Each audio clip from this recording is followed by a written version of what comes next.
It's Phil Lindemann with your Krystal 93 News at 4. New details today from a grisly holiday murder in Frisco and efforts now to bring the victim back home. A judge has unsealed the arrest report. It shows that the victim was dead for at least a day before police found her dismembered body hidden under a bed in her apartment. State and local authorities interviewed the victim's one-time boyfriend and prime suspect, Luis Mendez-Hernandez. He told them he woke up and she was dead in bed next to him. He believed it was suicide. He then admitted to moving her body with the help of another man. It was this other man who called police and stopped the suspect from running. The victim, Krystal Lopez, had a restraining order against Mendez-Hernandez. According to him, the two had been seeing each other regularly before her death. Friends of Krystal Lopez are now raising money for a funeral in her native Guatemala. In 2 weeks, 12 people have donated $660. Mendez-Hernandez remains in local jail on $5 million bond. His next court date, February 9th.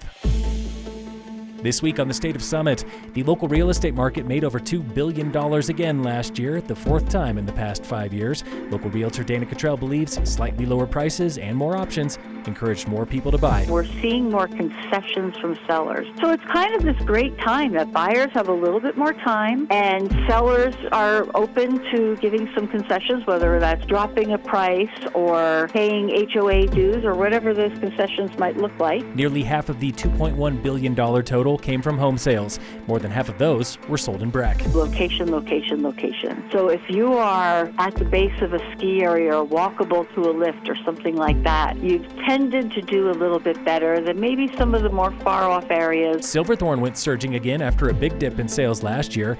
Nearby Wilderness struggled, especially condos that are capped for short-term rental.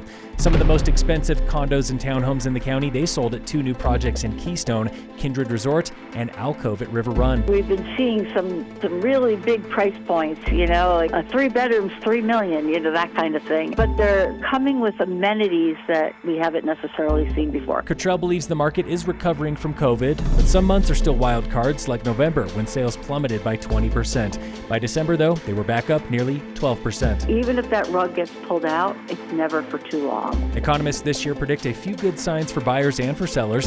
Interest rates are expected to fall, and the feds are considering new tax deductions for expensive homes. Tune in again next week for the State of Summit on Krystal 93. In sports, the Avalanche play the Ducks tonight, and in local sports, Tigers Wrestling has a home duel with Steamboat Springs. Boys and girls basketball, they hit the road for Steamboat away. Phil Lindemann, Krystal 93 News.